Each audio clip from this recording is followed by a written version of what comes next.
Hola, ¿qué tal? Hoy comienzo otro de esos vídeos fragmentados en los que voy grabando según avanzo una lectura para ir así comentando mis impresiones sobre la marcha. ¿Y a qué se debe en esta ocasión que quiero hacerlo de esta manera? Y concretamente, ¿cuál es la lectura que va a protagonizar este vídeo? Pues esta que tengo aquí, La Vuelta al Mundo en 80 días de Julio Verne. Este es un libro que yo siempre he querido leer porque cuenta con los típicos ingredientes que considero me pueden encajar muy bien si lo que busco es una lectura entretenida. En este caso, una trama centrada en una aventura y además marcada por una carrera contrarreloj, lo cual se entiende que aporta mucho ritmo a la historia. Esta novela además está ambientada en el siglo XIX y enfocada en la sociedad inglesa victoriana, un lugar y un momento que comparte con muchas otras novelas que yo ya he leído, por lo que se manejan una serie de códigos que a mí ya me resultan identificables y que hacen que me ubique rápidamente en la historia. Y aunque tiene pinta de que los personajes que me voy a encontrar aquí están un poco arquetipados, la gracia que tienen es que están en constante movimiento porque si algo hacen aquí es viajar. ¿Y por qué sé todo esto? Pues seguramente por lo mismo que todos vosotros. Y es que La Vuelta al Mundo en 80 días es una de esas historias que en mayor o menor detalle todos conocemos, porque aunque no hayamos leído la novela, seguramente en algún momento de nuestra vida hemos tenido acceso a alguna de las adaptaciones que se han hecho de ella. Pero bueno, independientemente de todo esto, la novela es la novela. Aquí es donde está realmente plasmada la historia, tal y como la quiso contar su creador. Y además, esto también lo sabemos quienes leemos, en una novela uno encuentra muchos más elementos que lo que se refiere meramente a la trama. Por lo que hoy es el día que me animo por fin a leer esta emblemática novela. ¿Y qué espero de ella? Primero, y lo más importante, que me proporcione ratos de entretenimiento y desconexión, que bastante es. Además, vengo de leer, como ya comenté por aquí, la novela de Thomas Hardy, Tess, la de los D'Urberville, que a pesar de que me gustó bastante, está impregnada de fatalismo y pesimismo. Y creo que una novela como esta es el contrapunto perfecto para cambiar radicalmente de registro. Pero antes de empezar, vamos con un par de curiosidades. Y es que esta novela, como todos sabemos, cuenta con un montón de adaptaciones, siendo quizás entre las películas la más famosa la llevada al cine por Hollywood en 1956, ganadora además del Oscar y película que cuenta con cameos muy importantes y en la que Cantinflas interpreta a uno de los personajes. Entre las adaptaciones animadas creo que cualquiera destacaríamos la de 1982 de Willy Fogg, una popular serie de dibujos animados que aunque se cambió parcialmente el nombre de los personajes, dicen que se mantuvo la esencia de la novela. Y ahora sí comienzo, vuelvo en 1 o 2 días y os cuento mis primeras impresiones. Bueno, pues ya he leído más de 100 páginas, se lee a buen ritmo, la lectura no implica ninguna dificultad, es fluida y lo que me ha sorprendido es que no es tan larga como yo pensaba. Su autor va al grano y nada más empezar a leer ya en la primera página se nos presenta a uno de los protagonistas, a Phileas Fogg, y se le describe así. Personaje enigmático y del cual solo se sabía que era un hombre muy galante y de los más cumplidos gentlemen de la alta sociedad inglesa. Era inglés de pura cepa, pero quizás no había nacido en Londres. Decíase que se daba un aire a Byron. Y a pesar de que parecía haber tomado el partido de no hacer nada que pudiese llamar la atención, era uno de los miembros más notables y singulares del Reform Club de Londres. Phileas Fogg vive en el número 7 de Savile Row en Londres, aunque no pasa mucho tiempo en su hogar, ya que como buen caballero es miembro de uno de los clubes privados más selectos de la ciudad. Aunque allí en el club tampoco se abre demasiado, es un personaje bastante enigmático, es bastante discreto, nadie sabe realmente a qué se dedica, saben que es rico, presumiblemente muy rico, pero se ignora de dónde le viene la fortuna. En el club, además de comer y cenar, lee los periódicos y juega al whist. Acto seguido se nos presenta a Picaporte, otro de los personajes que protagonizan esta trama. Picaporte es un joven francés que justo el día que da comienzo a esta historia empieza a trabajar al servicio de Phileas Fogg, ya que su anterior criado acaba de ser despedido por haberle llevado el agua para afeitarse 2 grados por debajo de la temperatura que a él le gusta. Picaporte, que viene de moverse mucho, de trabajar en muchos sitios, agradece llegar a la estabilidad de una casa con un trabajo muy ordenado y repetido, por lo que acepta las condiciones de trabajo, aunque no tendrá tiempo de acomodarse porque pocas horas después de empezar a trabajar llega Phileas Fogg, le dice que prepare un equipaje rápido que se van a dar la vuelta al mundo. Y es que durante la partida de cartas de ese día en el club, hablando sobre los avances de la industria y cómo se ha desarrollado el transporte, mencionan que ya era posible dar la vuelta al mundo en 80 días. Algunos siguen considerando que es una hazaña bastante imposible. Y a Phileas Fogg le nace la flema más británica y apuesta una fortuna a que él sí que es capaz de dar la vuelta al mundo en ese tiempo, ignorando las advertencias de otros miembros del club que intervienen muchos factores humanos y no humanos que pueden hacer que esa fecha se tambalee con facilidad. Pero él emprende de inmediato esta hazaña y digamos que esta es la premisa principal de esta novela. Es decir, un hombre rico que cree posible dar la vuelta al mundo en 80 días y con tal misión emprende inmediatamente un viaje junto a su criado. Pero paralelamente Julio Verne, de manera muy inteligente, introduce una subtrama que hará más inquietante esta vuelta al mundo, que ya de por sí es frenética. Y es que salta la noticia que durante esos días se había producido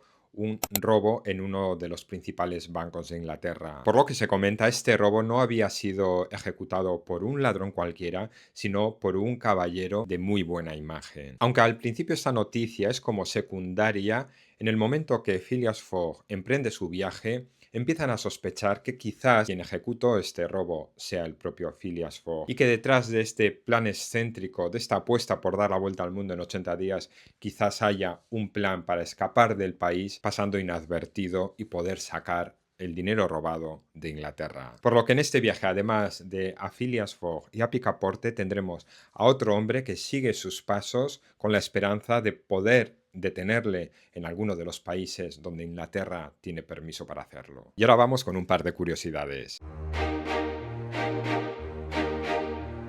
Esta novela fue publicada al principio por entregas en 1872 y enganchó tanto al público y se seguía la trama con tanta expectación que incluso se generaron apuestas entre los lectores si realmente el protagonista cumpliría su hazaña. Se dice que durante el proceso de esta novela Julio Verne se obsesionó tanto con su escritura que le dedicaba más de 16 horas al día y que este esfuerzo le llegó a provocar una parálisis facial. Y nada, yo continúo con la lectura porque estoy además en un punto bastante interesante. Vuelvo en nada y os cuento cómo voy. Bueno, pues ya estoy aquí. Confieso que me he adelantado. Tenía pensado grabar un clip antes de finalizar la lectura, pero me ha podido la ansiedad por avanzar a grabar.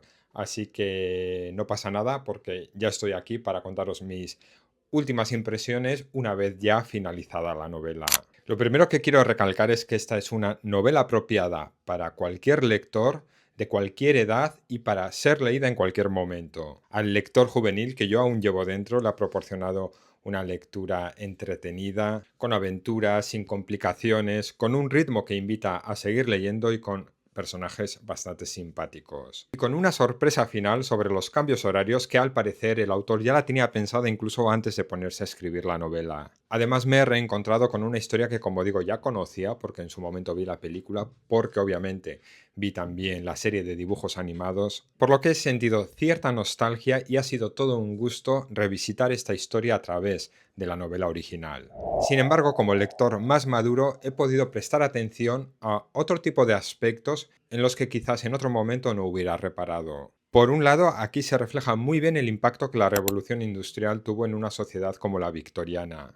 La fe en la tecnología y la confianza en el desarrollo y el avance de los medios de comunicación y del transporte. Importante también en esta historia entender el contexto geopolítico. Y es que aquí el Imperio Británico está en pleno apogeo. Y este viaje en gran medida es posible por la infraestructura creada por el dominio colonial. Es un momento además de eurocentrismo donde todas las culturas no occidentales o no europeas parecen vistas como exóticas. Y viajeros ingleses como Fogg, el protagonista, se mueven por el mundo con cierta superioridad. En ese sentido es interesante ver también el tándem compuesto por los dos protagonistas de esta trama, Phileas Fogg y su criado Picaporte. Mientras que el primero representa el arquetipo de caballero victoriano, con los modales de un gentleman, Es racional, meticuloso, ordenado y sobre todo muy puntual. Picaporte, sin embargo, es más emocional, es más movido, es más espontáneo. Porta además en esta historia el toque cómico y es sobre todo una persona leal. Y al ser francés en vez de inglés, su visión de lo que acontece y sobre todo de las decisiones que va tomando su señor se ven como una especie de cuestionamiento del modelo inglés. No porque lo critique, pero sí por el asombro que muestra ante ello. Es interesante ver también que durante este viaje, así como a Phileas Fogg solo le interesa los tiempos, es el personaje de Picaporte el que en realidad se sumerge en las ciudades que visitan. Él se mueve por las calles, entra a los templos, a los bares, por lo que podemos decir que mientras Fogg se limita a desplazarse de un punto a otro, es Picaporte el que realmente está viviendo la experiencia de viajar. Y otro detalle a destacar es que la mayoría de los personajes que aquí aparecen son masculinos. Solo hay un personaje femenino con un rol activo en toda la historia, una viuda india que es rescatada de ser quemada viva junto al cadáver de su marido en una pira funeraria. Es esta mujer el personaje que de alguna manera humanizará un poco al personaje de Fogg. Le quitará esa frialdad de personaje estructurado y blindado que conocemos al principio de la historia. Y vamos ahora con unas cuantas curiosidades. Hubo una serie de acontecimientos que sucedieron pocos años antes de que se escribiera esta novela que hicieron sentir a Julio Verne que el mundo se encogía y que el globo terráqueo era cada vez más abarcable. De ahí la idea de escribir esta historia. Por un lado, en 1869 se inaugura el primer ferrocarril transcontinental que atraviesa Estados Unidos de este a oeste. Se abre además el canal de Suez que permite conectar el Mediterráneo con el Mar Rojo y el Océano Índico, así como el desarrollo de los ferrocarriles indios. El itinerario que siguieron Fogg y Picaporte fue este de aquí. Su ruta se centra principalmente en países pertenecientes o con influencia del Imperio Británico. Los personajes de Julio Verne utilizarán para desplazarse todos los medios de locomoción conocidos en la época. Incluso harían trayectos en medios tan peculiares como a lomos de un elefante o en un trineo. La famosa escena del viaje en globo aerostático no aparece en la novela. Aunque el personaje de Phileas Fogg muestra en la ficción que era posible dar la vuelta al mundo en 80 días, ¿era algo plausible en la vida real? Pues no se sabría hasta 17 años después que lo intentaron dos personas. Sorprendentemente para la época, dos mujeres. Y el último dato que quizás sorprendería al mismísimo Julio Verne es que en la actualidad este itinerario que en aquella época se hizo en 80 días se puede hacer en tan solo 11 días. Y nada más, pongo fin con este vídeo a estos días viajando a través de la literatura y ya pongo mi vista en la siguiente lectura, que la he empezado ya, Muertes ejemplares, porque vuelvo a Gabriel Whitcomb. Un registro totalmente diferente. Gracias, como siempre, si aún estáis aquí por haberme acompañado durante estos minutos. Dejadme en comentarios si habéis leído la novela de Julio Verne, de La Vuelta al Mundo en 80 días, qué os ha parecido, si tenéis alguna inquietud por leerla o, conociendo la historia por otros medios, ya os dais por satisfechos. Vuelvo en un siguiente vídeo donde también hablaremos de libros. Hasta luego.